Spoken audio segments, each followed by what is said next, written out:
Estuve en una pequeña conferencia hace aproximadamente un mes en Cambridge, y allí había una exagente de la CIA. Me dijo incluso en la cena de bienvenida antes de que comenzara la conferencia que necesitamos desmembrar Rusia. Ese es el plan de los neoconservadores, la CIA, el Estado profundo y todos esos grupos. Ett missvisio vad vi desmantlar Rusia. Sí, lo quieren. Había otros dos neoconservadores allí, y uno de los puntos principales, una de las ideas centrales de la conferencia, era averiguar cuáles son sus objetivos. Y lo que aprendimos fue que no hay un final para esta guerra. Realmente quieren una guerra perpetua y quieren desmembrar Rusia.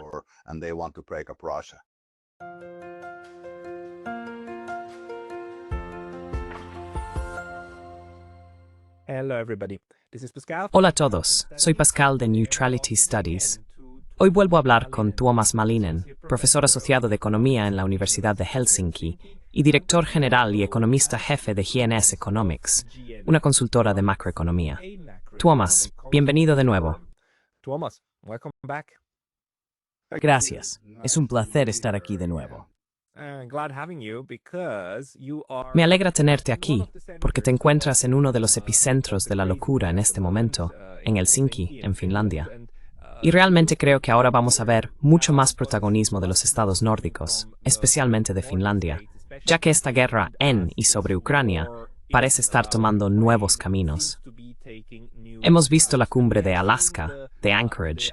Hemos visto cómo los europeos corrieron a Washington y fueron sumariamente humillados, sin que nuestros medios siquiera se dieran cuenta.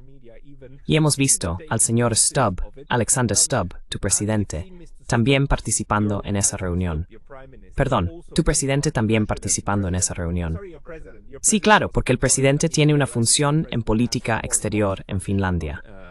¿Puedes quizá ayudarnos a entender lo que estamos viendo con la guerra de Ucrania y con Finlandia? ¿Cómo lo interpretas tú?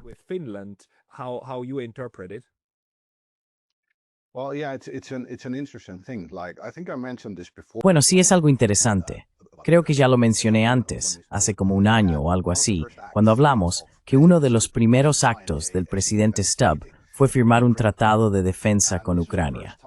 Y esta fue la primera vez que hicimos un tratado militar con una nación en guerra con Rusia desde 1944, cuando existió el acuerdo Ryti-Ribbentrop, que básicamente, en las últimas etapas de nuestra guerra con la Unión Soviética, nos proporcionó alimentos y armamento y nos ayudó a sobrevivir y repeler el gran ataque de la Unión Soviética en el verano de 1944.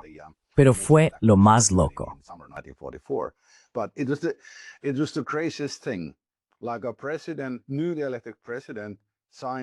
Un presidente recién elegido firma un tratado militar con un enemigo de Rusia, nuestro vecino inmediato. Y eso, por así decirlo, nos puso en una dirección concreta. Después de eso ha sido la retórica. Si te fijas en el presidente Stubb, su retórica ha sido muy agresiva hacia Rusia, algo que quizá no habíamos escuchado nunca en nuestros más de 100 años de independencia. Quizá durante la guerra, bueno, no lo sé. Incluso en aquellos días era, digamos, no tan agresiva. Pero ahora la situación aquí se está volviendo realmente extraña.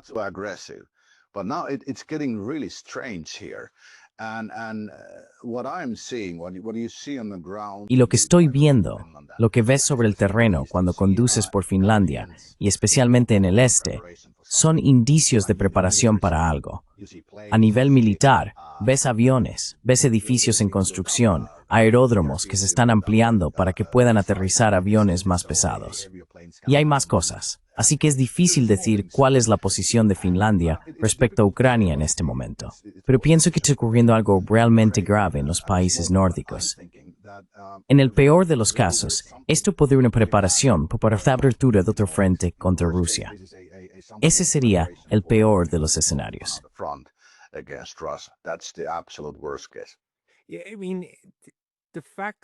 Quiero decir, el hecho de que vuestro presidente fuera uno de los europeos que corrieron a Washington el lunes de hace 2 semanas, eso fue simplemente extraño, porque estaban todos los grandes, ¿verdad?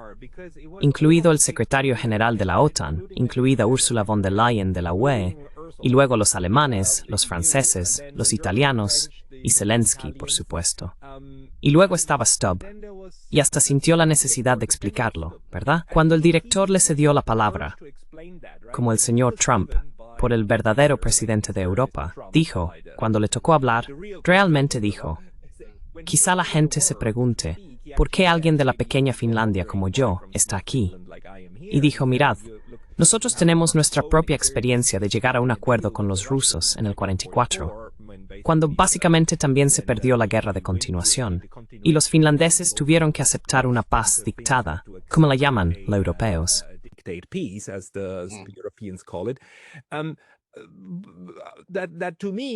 Sí, eso para mí es algo extraño de decir. Ante todo porque da a entender que él asume que Ucrania está ahora en la misma posición en la que estaba Finlandia en 1944, teniendo que aceptar el fin de la guerra de una manera que no querían. Pero en segundo lugar, también parece un pretexto para quizá entregar un bastón de mando o algo así, como si se estuviera discutiendo entre el campo de batalla actual y el futuro. Espero que no sea el caso porque parece una locura. Pero por otro lado, los europeos están haciendo tantas cosas insensatas que no me sorprendería si estuvieran preparándose, si hubiera preparativos en marcha, para varios futuros igualmente insensatos. Sí, hay un video genial de la reunión con Trump. Bueno, en realidad no eran negociaciones, pero el presidente Trump empieza a explicar, vale, aquí está el presidente Stubb. Luego mira a su alrededor. Está sentado justo delante de él. Al principio no lo reconoció. Después, oh, no, no, no. Ah, sí, sí, ahí estás. Obviamente no sabía quién era. No conocía al tipo. ¿Quién eres? Y se olvidó de él una segunda vez más tarde. Sí, sí. Así que solo se me ocurren dos razones por las que Alexander Stubb estaba allí. La primera es la que tú propusiste, que él es básicamente el próximo Zelensky, o en el peor de los casos, que la guerra vendría aquí. Y la segunda es que últimamente me he vuelto muy conspiranoico. Simplemente creo que hay fuerzas muy oscuras moviéndose en Europa, como las que hubo en los años 30 y 40, que están impulsando esto. De hecho, publiqué un artículo de ello hace solo unos días. Pero la otra explicación es que en este grupo, yo los llamo la Coalición Europea para la Guerra, que creo que es una conspiración. Hay algo detrás de ello.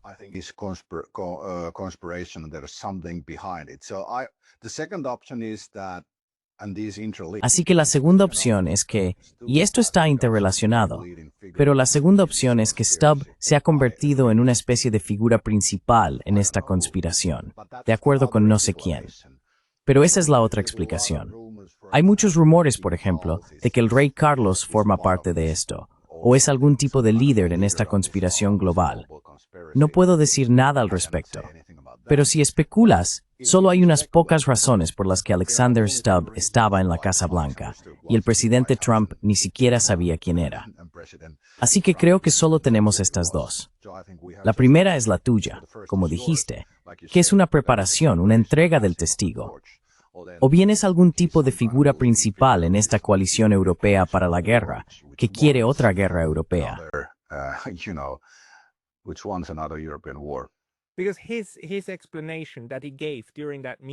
Porque la explicación que dio durante esa reunión, que Finlandia tiene experiencia tratando con los rusos y llegando a un acuerdo de paz, no tiene sentido en el contexto de lo que quieren los europeos. Los europeos, está clarísimo, quieren continuar.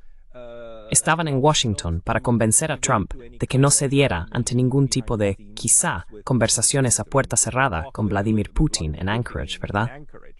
Así que lo que dijo mientras estuvo allí es lo contrario de lo que los europeos intentan lograr. Por otro lado, Finlandia, por supuesto, tiene, creo que de todos los estados de la USOE, la frontera terrestre más larga con Rusia. Es un terreno militarmente muy desafiante. Y ahora también está fortificado, ya que hay estas 15 bases militares estadounidenses. Tienen un acuerdo de bases con Estados Unidos. Así que, en cierto sentido, si quieres atrapar a Estados Unidos en Europa, hacerlo en un lugar que ya tiene tropas estadounidenses y forma parte de la OTAN, sería más fácil que en un lugar como Ucrania, que no lo es. would be easier to do than in a place like Ukraine that doesn't, right? It's a very good point. That's an excellent point. Es un muy buen I hadn't really punto. thought it Es that un way, punto but that's excelente. very good. No lo había pensado de esa manera, pero es muy bueno. Si quieres tender una trampa a los estadounidenses, sí a los estadounidenses, lo haces aquí. Y algo sobre el ejemplo que dio el presidente Stubb fue que capitulamos. En 1944 fue efectivamente una rendición ante la Unión Soviética. Incluso permitimos que una fuerza de supervisión aliada, que en realidad era básicamente una fuerza de supervisión soviética, de man dies with Tormstu and at Swerg exidos tal Carrion. Make sure that we did everything they wanted. So, and this is actually what I think. Y esto es precisamente lo que creo que debería hacerse en Ucrania. Ucrania está en la misma situación en la que estuvimos nosotros, en el sentido de que si hubiéramos continuado la guerra en 1944, nuestro país habría sido aniquilado, completamente destruido. Y Ucrania está en ese mismo punto, y no tiene ningún margen de maniobra. Nosotros tampoco lo teníamos. Así que sí, pero los europeos están intentando que tengan algún tipo de margen. Pero en esencia, lo que Stubb dijo es completamente lo contrario de lo que realmente ocurrió en 1944. Así que no tiene ningún sentido. Yeah, and if you wanted Sí, y si quisieras dar consejos sobre cómo capitular con éxito, como Finlandia, en el sentido de que capituló con éxito, no fue integrada en la Unión Soviética, mantuvo su condición de Estado, y así sucesivamente. Fue muy exitosa.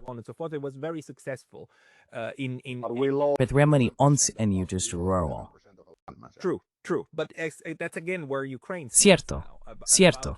Pero eso es de nuevo donde está Ucrania ahora, a punto de perder el 20%. Pero si realmente quisieras entender la transición, invitarías a historiadores, ¿no? No invitarías a un presidente belicoso de Finlandia. El problema es que el señor Stubb no es conocido precisamente por mantener el equilibrio de poder en Europa a través de Finlandia. Es lo contrario a tus anteriores primeros ministros, que todos mantuvieron stereotips en finlandesa, con una política de ciudad que reconocía la necesidad de garantizar el fuga de Rusia. the necessity of securing Russia. Yeah, but something like I think you meant previous presidents, but Creo que mencionaste a presidentes anteriores, pero algo sucedió en el 22-23 en este país. Nuestro presidente entonces era Sauli Niinistö y estuvo en el cargo durante 12 años, un periodo largo de tiempo. Nuestros mandatos presidenciales son de 6 años, así que él sirvió durante 12, y su mensaje constante era que si íbamos a entrar en la OTAN, tenía que haber un referéndum. Necesitábamos preguntar al pueblo. Justo el 4 de febrero de 2022, dijo que si iba a haber una adhesión plena a la OTAN, había que escuchar al pueblo.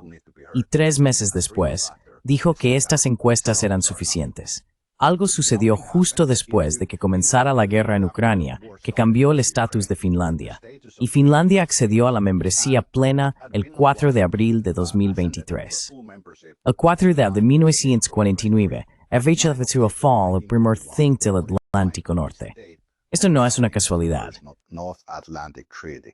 This is no mistake. Perdón. Estás confundiendo 2023, cuando Finlandia se unió con 1949.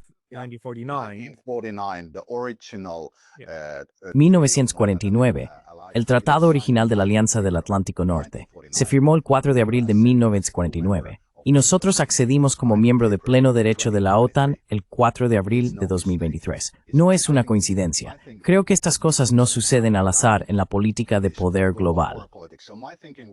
Así que mi pensamiento era que la adhesión de Finlandia en realidad señalaba que ahora la OTAN está completa para servir el propósito para el que fue creada.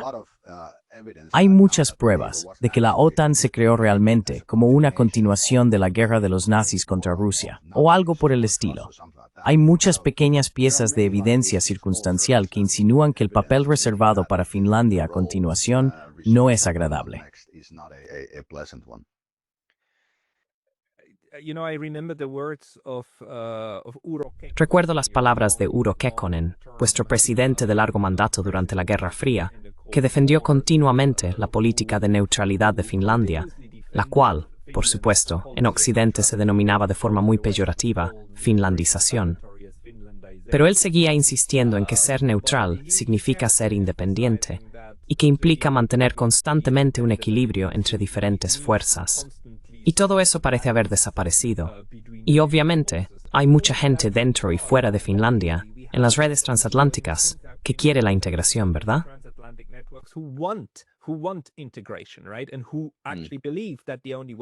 Y quienes realmente creen que la única manera de tratar con Rusia es amenazándola e incluso luchando en una guerra, ya sea una guerra por poderes o una guerra directa.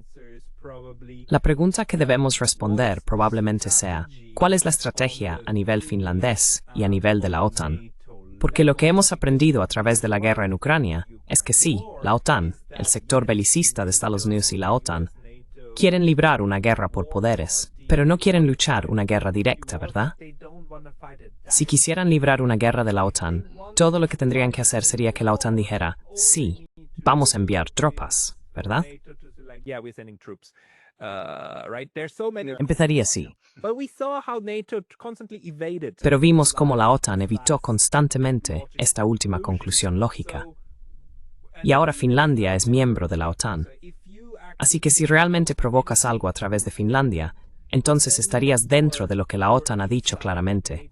Y también los alemanes, los franceses y los italianos han dicho que no quieren activamente. Tendrías una guerra directa. Entonces, ¿cuál es la lógica de militarizar Finlandia más allá de la disuasión?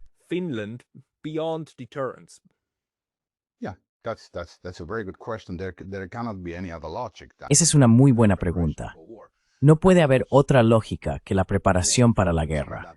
Creo que fue en mayo, algo así, cuando nuestro ejército anunció que aumentaría nuestra reserva de 325,000 hombres a 1,000,000 fue en 2032, en unos 5 o 7 años. Y esto es algo que no habíamos tenido desde, creo, 1941, cuando íbamos a la guerra de continuación con la Unión Soviética, o contra la Unión Soviética. Así que esto es una señal clara de preparación. Si vas a hacer la paz, no necesitas 1,000,000, una quinta parte de la población en armas. No necesitas eso. Solo haces eso como preparación para la guerra. Así que estas son esas pequeñas cosas por todas partes, insinuando que nosotros somos los siguientes.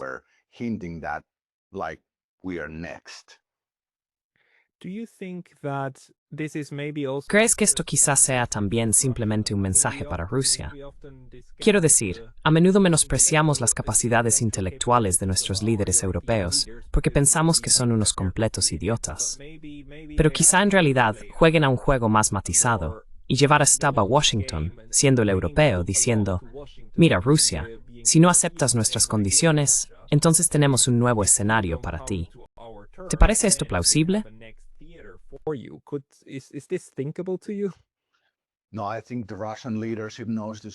No, creo que el liderazgo ruso ya lo sabe, por nuestras declaraciones y por las declaraciones de nuestro liderazgo, incluso desde antes.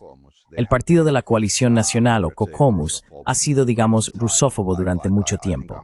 Creo que también mencioné aquí que fui amigo de nuestra actual ministra de Asuntos Exteriores, Elina Valtonen, durante varios años, 5 años de hecho, y estuve bastante cerca de ellos, bueno, del liderazgo del Partido de la Coalición Nacional. Me impactó profundamente lo incompetentes que son esas personas.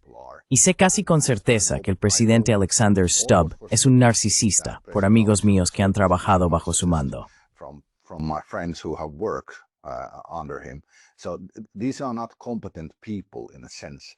Así que, en cierto sentido, no son personas competentes, pero creo que son marionetas, aquí son títeres, que están ejecutando algún plan secreto y más oscuro.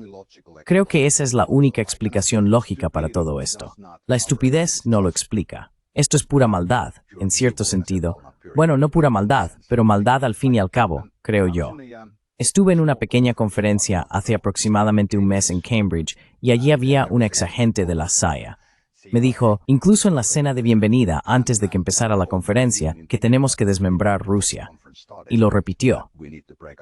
Así que ese es el plan de los neoconservadores, la CIA, el Estado Profundo y todos esos. In It's 20 En 2020, todavía rechaza Rusia. Russia. yeah, they want it, and they have Sí, sí lo quieren. Y había otros dos neoconservadores allí. Uno de los puntos principales o ideas principales de la conferencia era averiguar a qué aspiran. Y lo que aprendimos fue que no hay un punto final para esta guerra. Realmente quieren una guerra perpetua y quieren desmembrar Rusia. Fue realmente impactante escucharlo, porque antes para mí esto era solo una teoría conspirativa. Luego ella me lo dijo directamente a la cara: tenemos que desmembrar Rusia.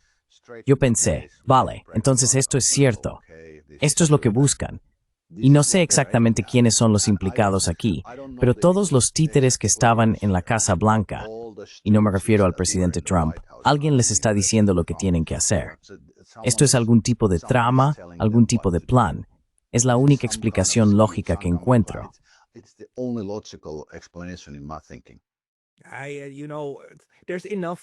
Sabes, hay suficiente gente con ese tipo de creencias como para formar una facción política viable. Y tienes esa facción política. Son los Blumenthal y el... ¿Cómo se llama el otro? Perdón, el otro senador, Lindsey Graham y demás. Sí, Lindsey Graham, sí. Es ese grupo el que impulsa cosas como esta. Y es ese grupo el que se apuntaría a esto. Y es ese tipo de personas en los think tanks y demás quienes escriben todos esos informes. Luego están los acólitos que van a la CIA y trabajan allí, que luego participan en estas conferencias. Así que es simplemente un grupo natural de personas que quieren ver un escenario así.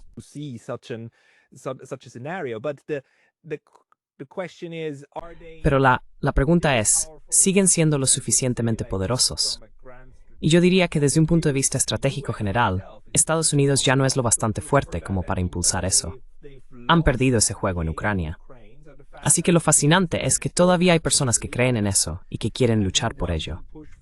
Tienen ahora otra estrategia para lograrlo, porque todo lo que han hecho hasta ahora ha sido crear lo contrario. Han generado más unión entre los rusos, los chinos, los BRICS, de la que había antes de 2022, que es justamente lo opuesto a fragmentar el continente euroasiático en pequeños pedazos.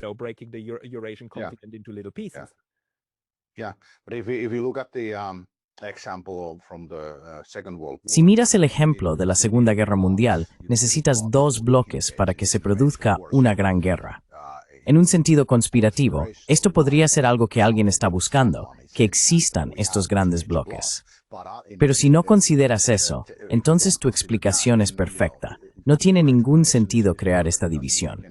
Y creo que hay un video muy bueno, de hecho, no sé si lo has visto, que compara el periodo en el que el presidente Trump organizó el desfile militar y el periodo en el que el presidente Xi organizó uno en China, mostrando la diferencia entre los soldados.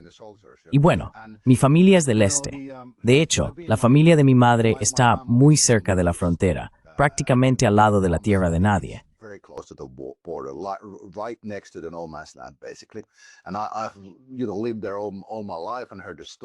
He vivido allí toda mi vida y he escuchado las historias sobre el ejército ruso. Y nunca en mi vida, bueno, en mi vida adulta, me he preocupado realmente por la fuerza militar rusa. Ahora sí, creo que Rusia ha formado el ejército más poderoso y temible que hemos visto desde la Wehrmacht, el ejército de la Alemania nazi. Es realmente muy eficaz. Y creo que la gente está interpretando mal su lento avance en Ucrania, viéndolo como algún tipo de fracaso, pero esto es una forma estratégica de avanzar. Creo que esto forma parte de las negociaciones, lo que están haciendo.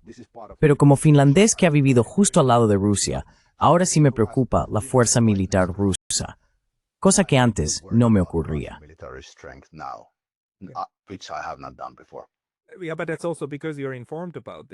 Sí, pero eso también es porque tú estás informado sobre esto. El caso es que la información general que recibimos en Europa sigue siendo hasta hoy una contradicción pura. Por un lado, los rusos son muy débiles y ya sabes, están mal organizados. La única razón por la que no han perdido todavía es porque usan oleadas humanas, ¿no? Son simplemente 10 veces más. No valoran la vida. Por otro lado, también tenemos que preocuparnos de que mañana estén en Portugal si no se les detiene en Ucrania. Así que ese sigue siendo el tono ahora mismo. Y hay una cosa que nadie dice nunca, y ya sabes, mi querida madre, Ella escucha la radio todos los días y le importa mucho esta masacre porque le importa la vida humana, ¿verdad? Como a cualquier ser humano decente y normal. Y cuando ella dijo, sí, pero los rusos están avanzando muy despacio, le dije, sí, porque los rusos están librando su guerra de desgaste. I said, like, yeah, because the Russians are fighting a war of attrition. They don't want to do, at least until recently. No quieren, al menos hasta hace poco, no querían, conquistar mucho territorio. Solo querían desgastar todo lo que la OTAN pudiera lanzarles. Y lo han hecho con mucho éxito. Y su respuesta fue algo así como, oh, pero alguien tendría que explicarme eso a mí y a otros. Entonces, quiero decir, tiene todo el sentido del mundo. Así que todavía no se está explicando en esos términos. Solo personas como nosotros, en la esfera alternativa, que realmente leemos las fuentes rusas e intentamos entender lo que realmente están haciendo. Y quizá deberíamos volver al tema de cómo China y Rusia están cooperando ahora. Ya los hemos visto en Tianjin y en Pekín. Los cambios en la forma en que los actores no europeos y no transatlánticos cooperan también están cambiando a una velocidad alarmante. ¿No es así? Desde una perspectiva europea. Fast, isn't it? From a European view. Yeah, of course. Yeah, it is. But yeah, this is obvious Sí, por from the supuesto. get-go, basically. Sí lo es. Pero sí, esto era evidente desde el principio, básicamente, que esto sucedería. Y ahora he leído dos análisis muy diferentes sobre el gasoducto Fuerza de Siberia 2, que iría desde los campos de Yamal a través de Mongolia hasta China. Algunos analistas energéticos escriben que esto supone el fin del gas y el petróleo rusos en Europa, al menos, a menos que se transporten desde China al resto del mundo o por mar. From China through the rest of the world or rest of the seas. And so we see this major cooperation, but I think Y así vemos esta gran cooperación, pero creo que son Rusia y Corea del Norte, e incluso más aún India e Irán, los que se están uniendo de manera más estrecha que China y Rusia. Creo que China y Rusia tienen puntos de vista algo opuestos en ciertos temas, pero esto es, por supuesto, formación de bloques todo el tiempo. Y escuchaste sobre... Leí en, creo, 2 o 3 fuentes que el presidente Trump llamó al primer ministro indio varias veces, como la semana pasada o la anterior, y he olvidado su nombre, pero rechazó las llamadas.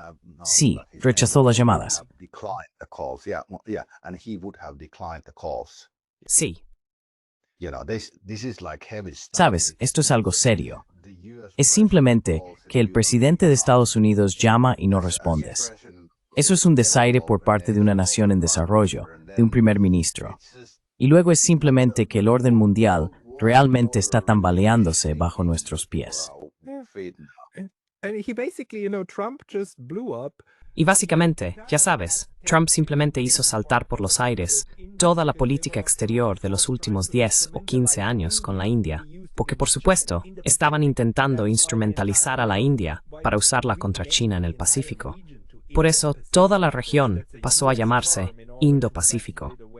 Ese es un término estadounidense, para arrebatárselo al mar de China Oriental y Meridional, y así sucesivamente. Y todo esto se vino abajo por culpa de esos aranceles estúpidos.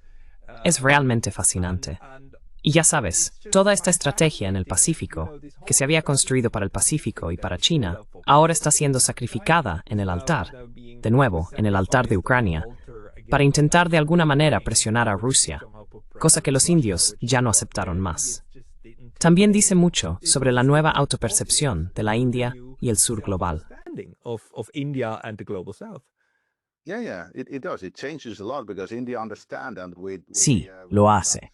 Cambia mucho porque la India entiende que con Rusia y China hay socios reales. Con Estados Unidos el papel sería el de esclavo o sirviente, y no quieren eso. Así que, por supuesto, cuando eliges entre estos, es obvio. Y también viene a la mente la cita inmortal de Henry Kissinger.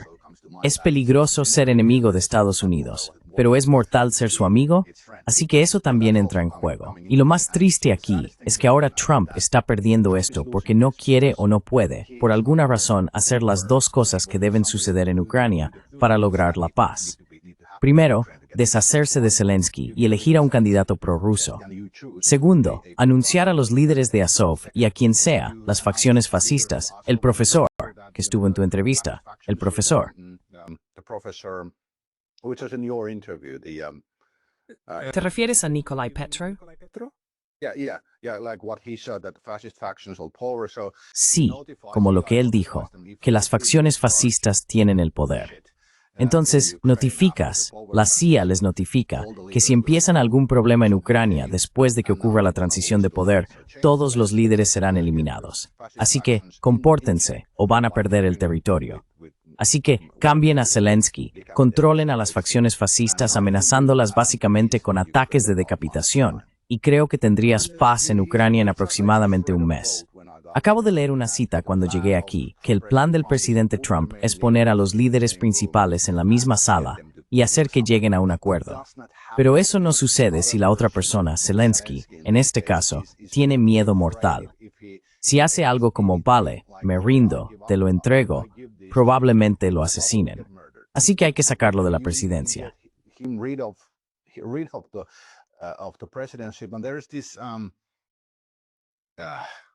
Pero hay esto, no recuerdo su nombre, pero un diputado ucraniano que ahora antes formaba parte de la administración de Zelensky, habla muy claramente sobre lo que hay que hacer para lograr la paz con Rusia. Así que tienes que, sí. Así que quitas a Zelensky, lo pones a él en el cargo y las cosas empiezan a moverse. Y en la conferencia también estaba Artem Mitrich. ¿Sabes quién es, no? Es un miembro del Parlamento ucraniano, la Rada, que ahora está exiliado en Gran Bretaña, en el Reino Unido. Tiene una gran historia.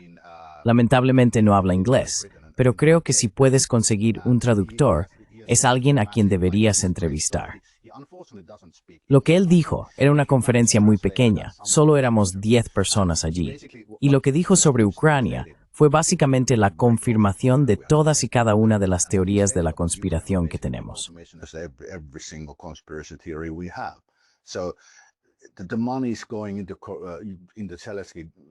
El dinero está yendo a la administración de Zelensky. Las pérdidas son enormes. Los hombres ucranianos no pueden salir del país y todo eso. Y él es un verdadero patriota que luchó contra los rusos en la primera etapa. He escrito sobre su intervención en la conferencia en mi boletín, así que cualquiera que esté interesado puede encontrarlo allí.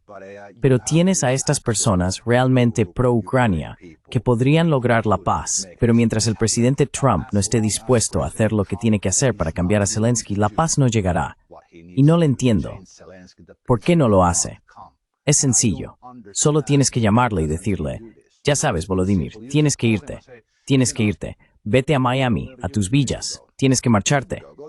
Y a partir de ahí, todo sigue. Y tienen a la CIA. Saben cómo, ya sabes, provocar un cambio de régimen.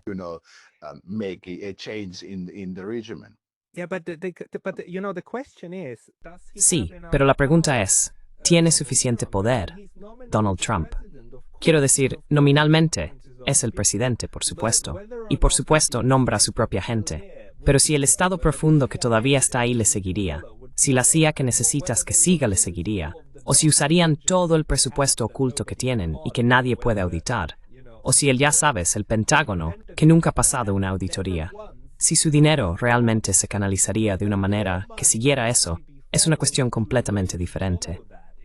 Así que ya sabes, realmente me gustaría saber si, en la conversación con Vladimir Putin, también le dijo, mira, hay límites a lo que realmente puedo hacer, incluso si quisiera.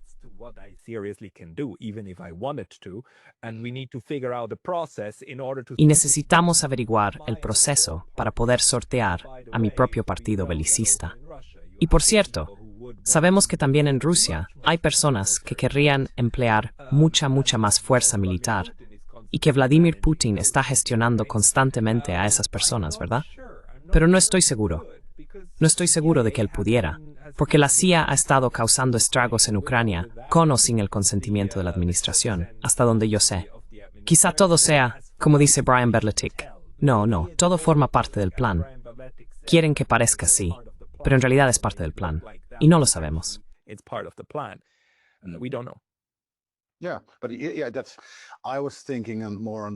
Yo pensaba más bien que así es como debería ser técnicamente.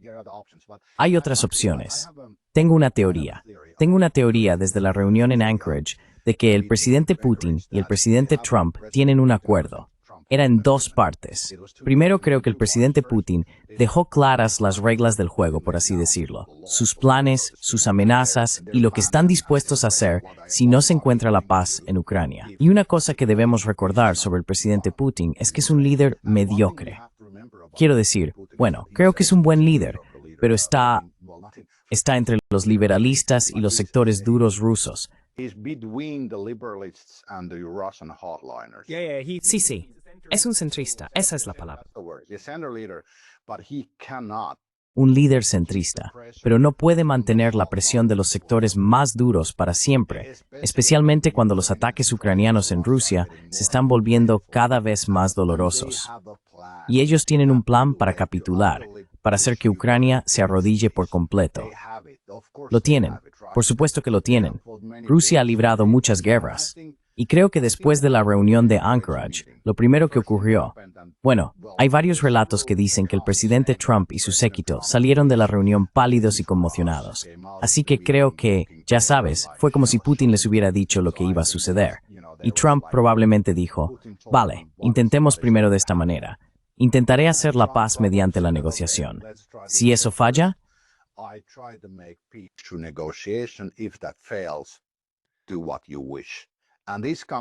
haz lo que quieras.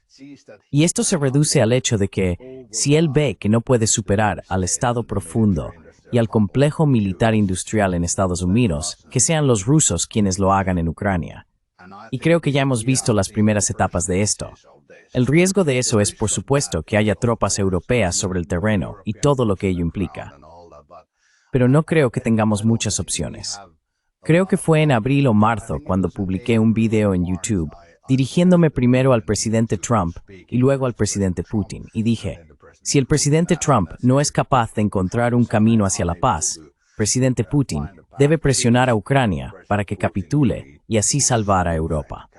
Muchos no entienden esta lógica, pero no podemos permitir que haya guerras en Europa durante años porque acabarán extendiéndose.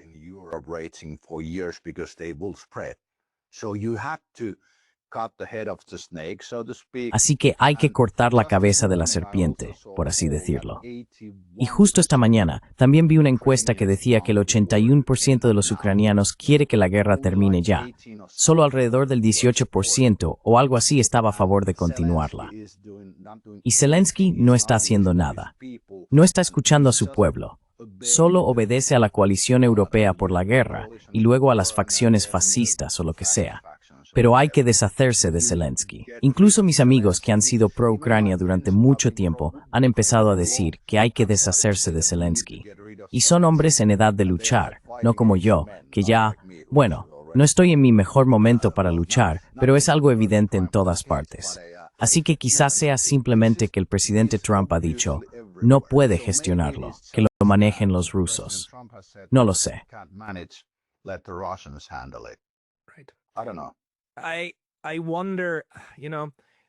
Me pregunto, de nuevo, y para llevarlo también a tu país, a Finlandia, si Estados Unidos y si el presidente quisieran una desescalada seria e intentaran lograrlo mediante una decisión política, para mí, eso sería realmente cancelando ese acuerdo con Finlandia y quizá también con Suecia, el acuerdo militar. Sería algo así como, no, nuestras tropas se van, fuera de Finlandia, 15 bases os las devolvemos. Ahí lo tenéis. Eso sería una señal política muy fuerte, y es algo que podría hacer por decreto. Podría simplemente firmarlo, ¿verdad? Y retirar esas tropas como jefe de las Fuerzas Armadas.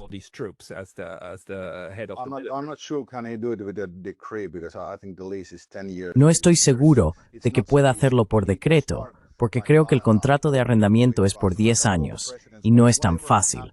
Pero podría iniciar un diálogo con Rusia. Como hicieron nuestros expresidentes, pase lo que pase, han dicho, vale, iré a Moscú a hablar. Y Urho Kekkonen, él iba a la sauna y bebían mucho. Así que creo que, ya sabes, la capacidad del presidente Kekkonen para aguantar el alcohol, creo que ha salvado muchas cosas en Europa, por así decirlo. Hay muchas historias sobre cómo llevaba a los líderes rusos a la sauna en Finlandia o en Rusia y bebían mucho vodka, y él era capaz de soportarlo y tomar decisiones en ese momento. Son historias locas. La diplomacia ha sido nuestra mayor fortaleza durante mucho tiempo. our greatest strength for a long time. Yeah, but diplomacy in Europe is at the Sí, pero la diplomacia en Europa está en su punto más bajo de los últimos 600 años, diría yo. Está en la tumba. Así que revivir la diplomacia europea es quizá la tarea más importante que tenemos para los próximos 20 o 30 años. Pero ahora mismo, no es solo que esté en muerte cerebral. Quiero decir, a estas alturas, necesitamos un hechizo vudú para devolverle la vida. Pero ¿tú qué opinas? Quizá, para ir cerrando, ¿qué señales estás percibiendo en Finlandia en este momento sobre el futuro? Si comparas 2025, el ambiente en Finlandia, con, digamos, 2022, justo después de Ucrania, ¿el miedo y el pánico general ante Rusia han disminuido, aumentado? ¿O en qué punto se encuentra el ánimo general en Finlandia ahora mismo? Finland's general mood at the moment. It has gone down, and there is Ha disminuido. Y la duda está creciendo. Nadie confía en nuestro gobierno. Muy pocos parecen confiar en nuestro presidente. Por supuesto, están esos intransigentes y facciones, digamos facciones pro-Finlandia, que piensan que esto es algo bueno. Pero cuando hablo con mi círculo cercano, la duda está creciendo, pero también hay miedo de que la guerra se acerque y que no podamos detenerla. Pero en este momento, diría que todavía es bastante descabellado pensar que los finlandeses aceptarían una guerra. Haría falta una operación de falsa bandera masiva en suelo finlandés para cambiar eso. Y ese es en parte mi temor. En 1939 hubo un disparo en Mainila, que fue la falsa bandera de la Unión Soviética que inició la guerra de invierno. Ahora temo que nos estamos acercando a una falsa bandera de la OTAN en Finlandia.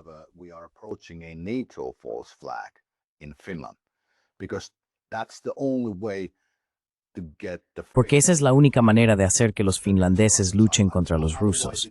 De lo contrario, no podría suceder. Pero la belicosidad continúa sin cesar en nuestros medios y en todas partes. Incluso de la reunión de Anchorage, no leí ni una sola nota positiva, lo cual es bastante inaudito. Antes, cuando era joven, los líderes soviéticos, por supuesto, nos reíamos un poco de ellos. Pero estas grandes cosas, las grandes negociaciones con Reagan y todo eso, realmente se cubrían con la mayor neutralidad y finlandización posible. Ahora es todo lo contrario. Así que los medios y nuestro liderazgo nos están empujando a un conflicto, pero la gente ha empezado a resistirse. Los finlandeses simplemente no quieren una guerra. Eso es un hecho. No, pero sabemos que la mayoría de los ucranianos no quería una guerra. La mayoría de los ucranianos eligió a Zelensky para lograr la paz. Pero la maldita facción belicista de la OTAN, las redes transatlánticas, consiguieron empujar a todos hacia estas bayonetas. Así que la cuestión con Finlandia probablemente sea si hay suficientes locos dentro de estas malditas redes que piensen que, si empujamos a Finlandia, porque es miembro de la OTAN, una vez que tengamos la operación de falsa bandera, la guerra comenzará. Y entonces, como es miembro de la OTAN, todos tienen que acudir, incluidos los estadounidenses, para cumplir con el artículo 5. Es eso, o toda la OTAN está muerta, ¿verdad? Porque ese será el momento.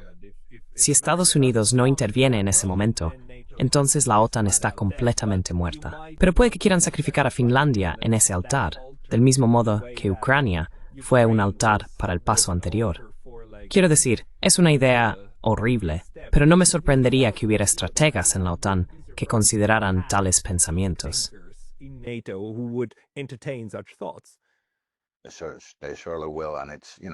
Seguro que lo harán, y eso es algo preocupante.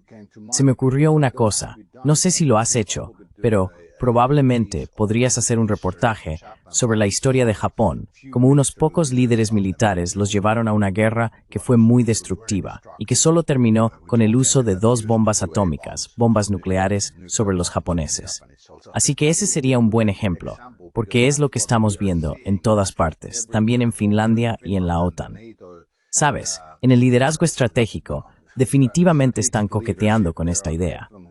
Hay ciertamente personas, por ejemplo, conocí a los neoconservadores en una conferencia, y hay gente que realmente quiere esta guerra, que odia a Rusia, o que por la razón que sea quiere que esta guerra ocurra. Y somos nosotros, la gente corriente, los que tenemos que oponernos, porque en definitiva son nuestras vidas las que están en juego.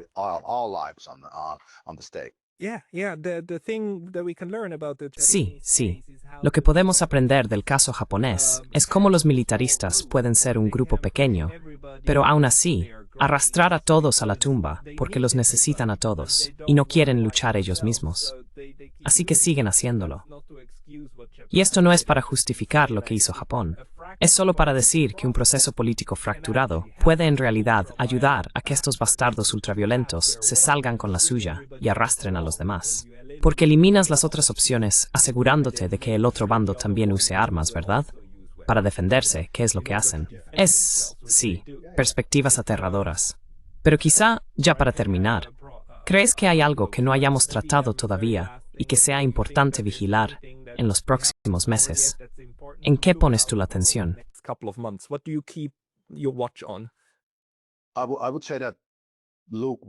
Yo diría, fíjate en lo que hace Rusia en Ucrania.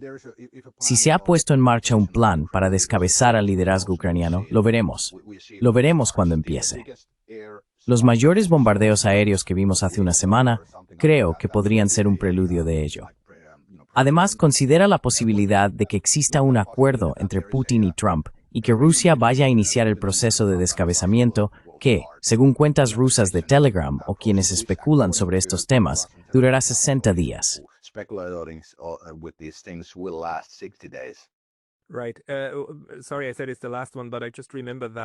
Perdona, dije que era la última pregunta, pero acabo de recordar que últimamente veo algo extraño. En Twitter veo muchas cuentas ucranianas o pro-ucranianas afirmando que Ucrania ha destruido otro 1% de la producción petrolera de Rusia, otro 3% destruido. Y no leo nada sobre eso en los medios rusos. Tampoco leo nada al respecto en otros medios, ya sea porque no quieren admitirlo o porque no ha sucedido. ¿Cuál es tu valoración? ¿Está Ucrania realmente de la industria petrolera rusa en este momento?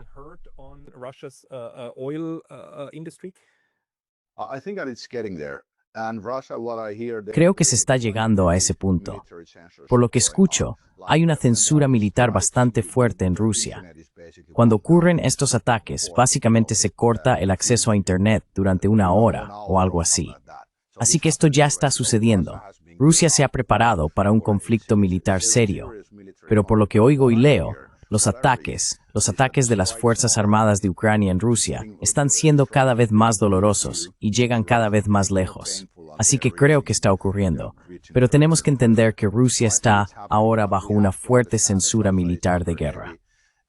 Así que ya sabes, lo que recibimos de allí es solo una fracción de lo que ha pasado, de lo que realmente ha sucedido. Esto es algo que tenemos que reconocer. De acuerdo, de acuerdo. Gracias por esa valoración, Tuomas Malinen.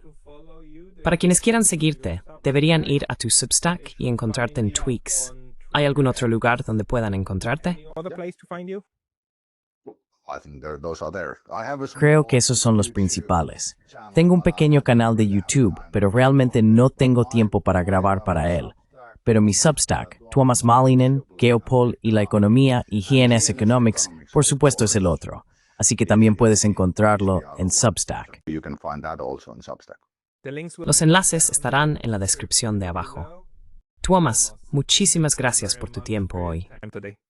Gracias.